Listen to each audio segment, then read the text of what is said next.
Hi, welcome back to my channel. This is Anne, your franchise broker and also a career coach. And today I have a special guest, Dan Claps. He's the CEO of Voda.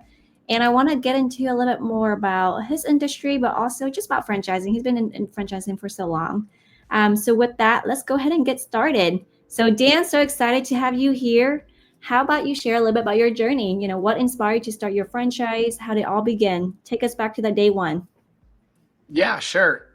Well, thank you again for having me on the show. Excited to have this conversation and speak to your audience. My background is pretty not straightforward, I guess. The line to success is sometimes curvy. I started out always an entrepreneur. When I was in high school, I had a lemonade stand. I sold lacrosse balls. I could think of anything to make money. I was figuring it out when I was a kid. And when I got to college, I was going to school for business, and I really was determined to own a business. Hmm. And when I was in college, I started a staffing and recruiting business. It was a side hustle that became my main focus.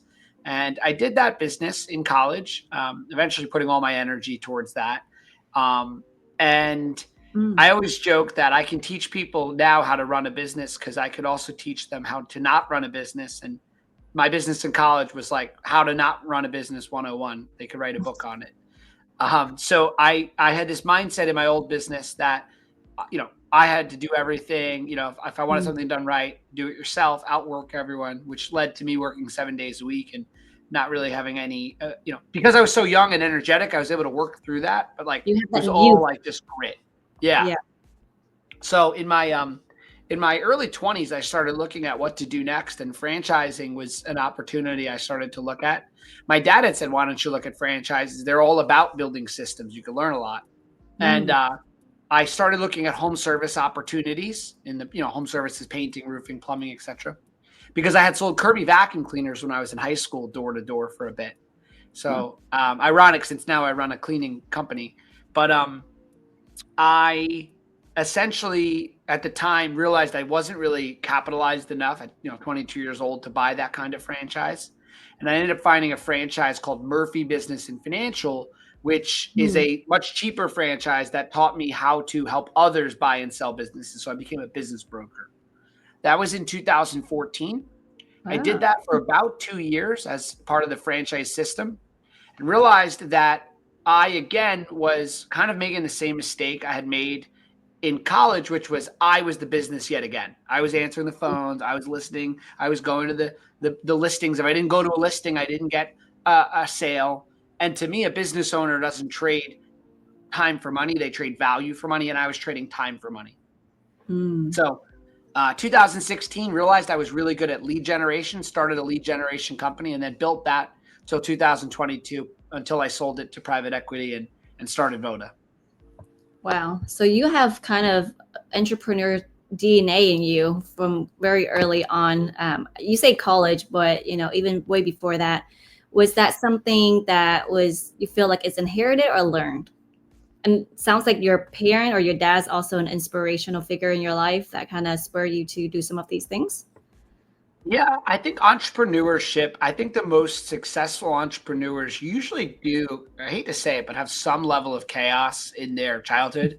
I definitely had some levels of that. I grew up really well, but also with some chaos that probably propelled me a bit. Um, I also think, my uncle was very successful in business in sales and then in management in the C-suite. So learned a lot from him. I do think entrepreneurship is a level, there is a degree of it being innate, but I think anyone that's willing to keep educating themselves can be an entrepreneur. Yeah, I agree. I think most of it, or I wouldn't say most, some of it can be learned. Some of it, it's just like riding a bike. Some people are better at than others, but if you put your commitment to, you can do it better than if you didn't start out at all. So, as you start your franchise, and so you started or sold your other in 2022, and then how did you start this concept of Voda? Like, what got you from that to lead generation to Voda? And if you can Sure. just briefly tell folks, what is Voda for those that don't know about anything about Voda? Yeah, sure. So Voda is a cleaning and restoration franchise. We're in 75 franchise owners and 885 markets around the country in about 30 states. What we do is when people have a water event, like they have water in their home or in a business that floods, the pipes break, maybe in that cool house that you are there virtually, if there was a pipe that broke and there was water dripping down the walls, our franchisees go there. We extract the water out of the home, make it dry and good as new, as well as clean floors and carpets. So we're a water restoration franchise. I got into it for a few quick reasons. I know it's not the like most exciting business when you hear water restoration. I'm the least handy guy you'll meet. My parents and my girlfriend make fun of me that I'm very unhandy. Um, and you don't need to be handy to do this business. There's 14,000 water damage cases a day in America. There's a Mm, whole market of really great technicians that can do the work. Our franchise owners are executives that run a business, and not a job. that's awesome. So, like, what were some of the biggest challenges that you faced in growing your franchise? I know you're fairly newer, what we call emerging brand, right? And how do you Yeah, overcome them, and just some of the lessons learned as you're going through this journey? you're in the background there.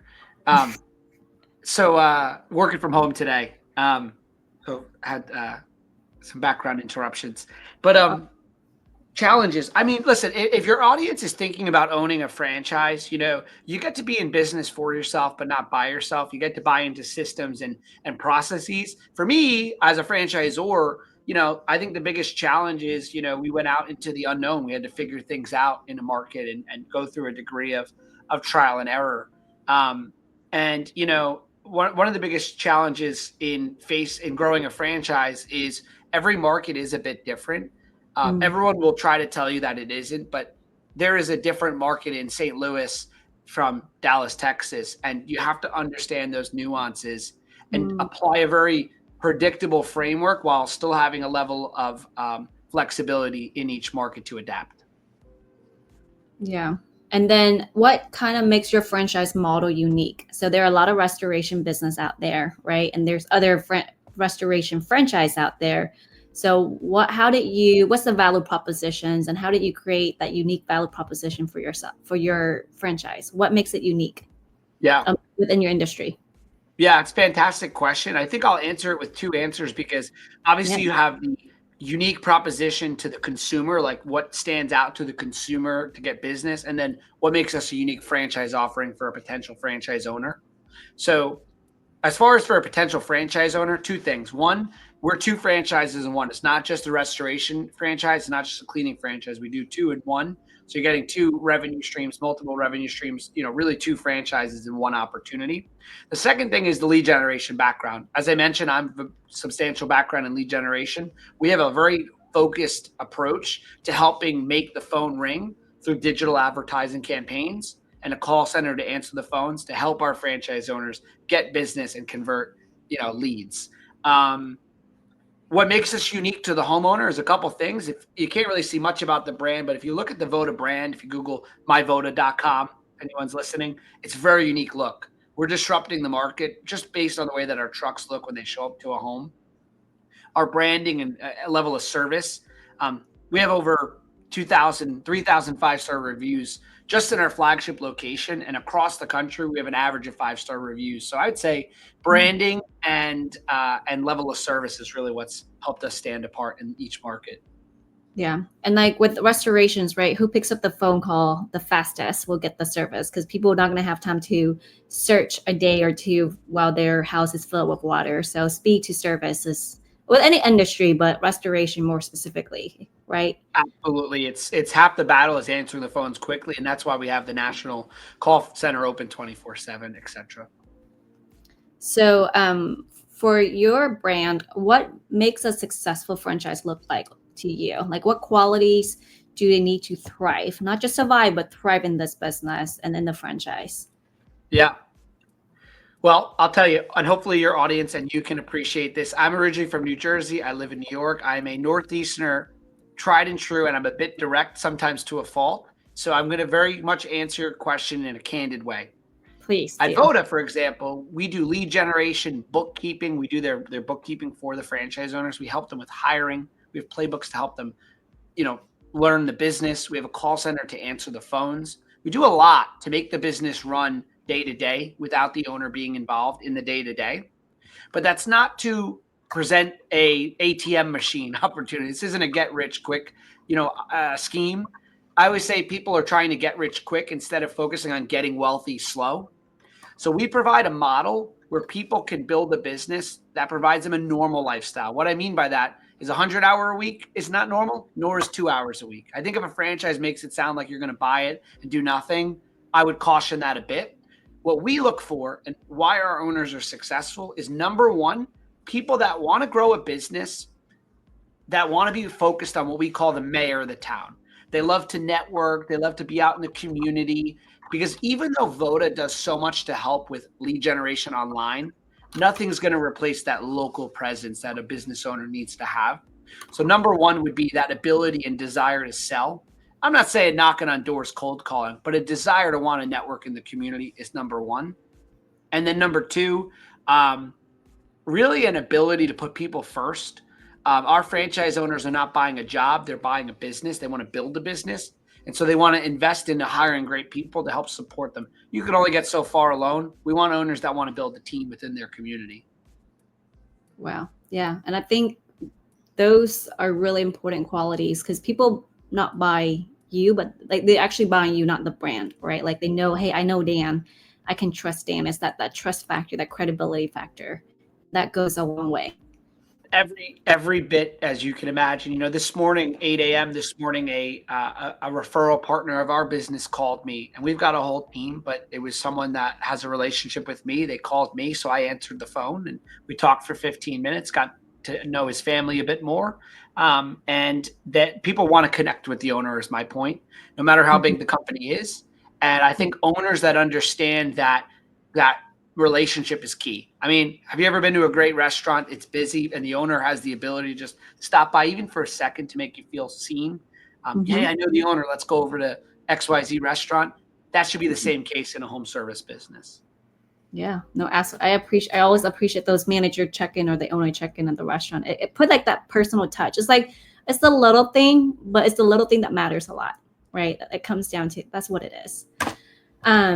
So we're gonna kind of zoom back out, go beyond Voda, but just in terms of franchising in general. So like, what are some common misconceptions about franchising, and how do you address them, or just from your perspective when you break into the franchising world?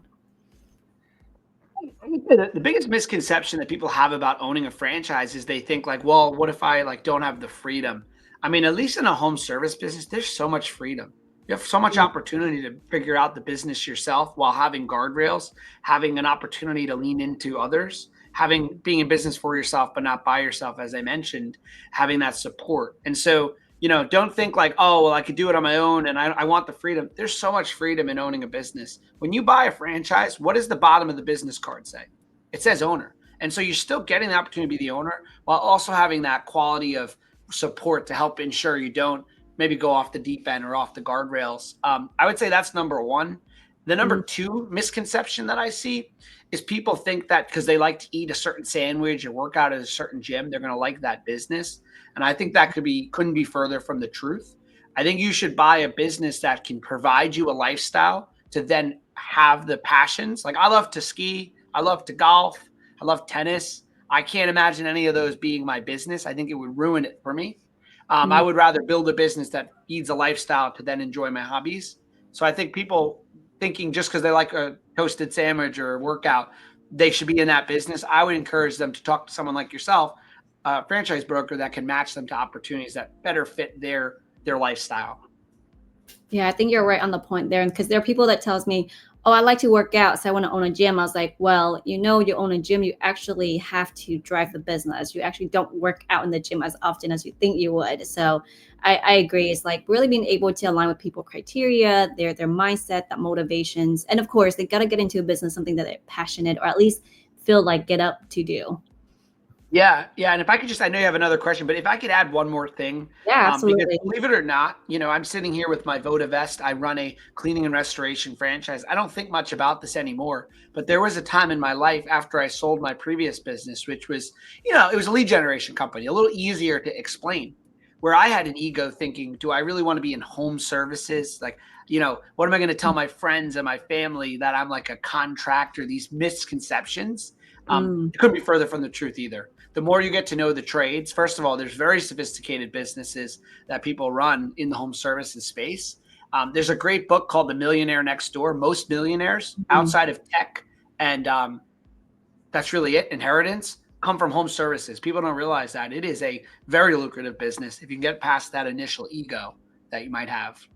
Yeah. And I think I'll add to before we go to the next question is in addition to maybe potentially the ego, but the other piece is like that knowledge, right? Well, I don't fix things. I don't know how to vacuum. I don't know how to fix AC or whatever else painting, right? Like actually you're running a business. You're supposed to hire someone to do those very thing, not you're doing it.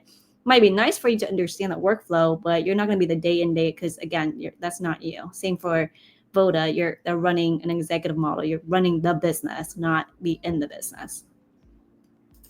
All right. So, what advice would you give to someone who's considering investing in the first business, and that may be the first franchise? My best advice would be don't do it alone. There's so many resources out there. Don't get hung up in, you know, how do you eat an elephant? You eat one bite at a time, right? Don't get so caught up in this. Starting a business seems like a giant journey. That's because it is. But just take the first step. So, for example, reach out to you if they want to work with a broker, or just take the step. Don't get overwhelmed, by that journey seeming so long. It just starts with one step. You'll be surprised what you can do in 36 months if you give yourself the undivided attention. And then my second piece of advice would be, lean into your core support team.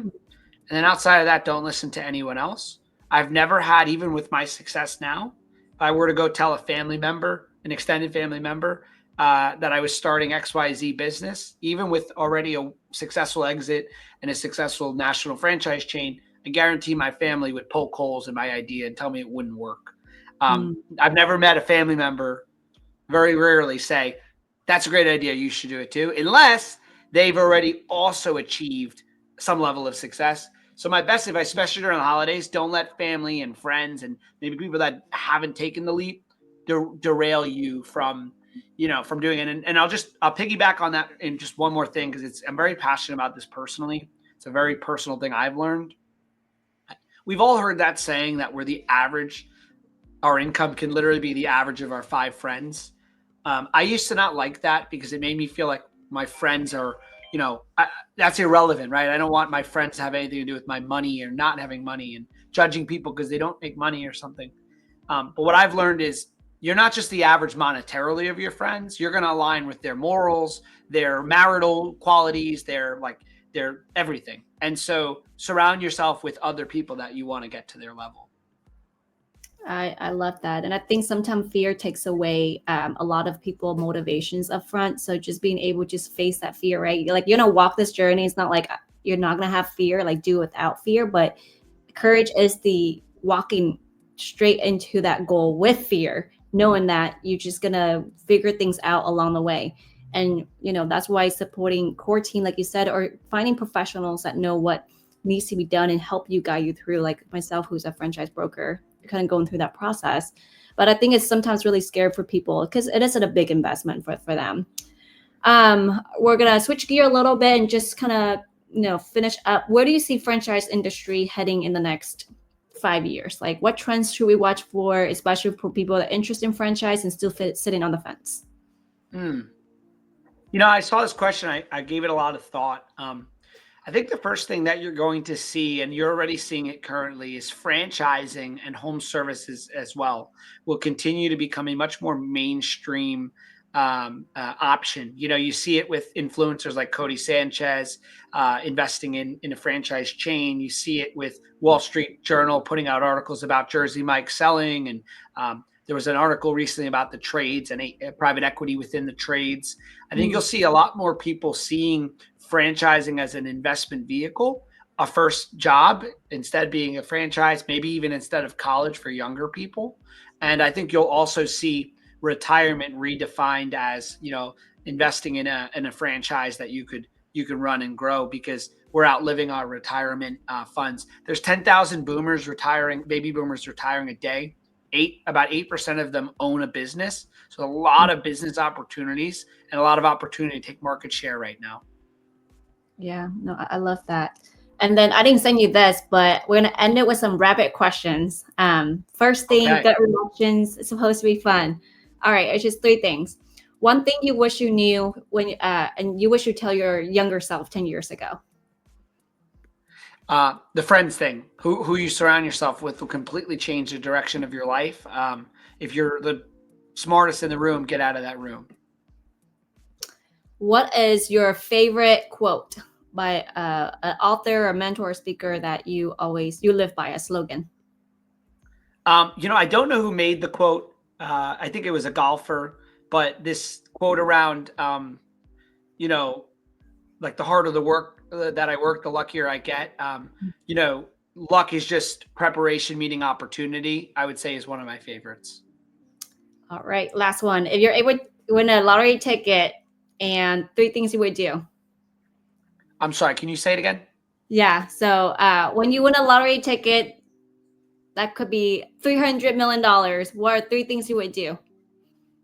It's interesting. I not to sound cliche or corny, but I sometimes feel like I already have won the lottery ticket. I love what I do. Outside of maybe traveling the world for a few months, I would probably come right back to doing what I'm doing here at Voda. Maybe I'd have a bit of a bigger apartment here in New York City, and I do like to boat, so maybe a boat. Outside of that, I'd probably keep doing what I'm doing day to day.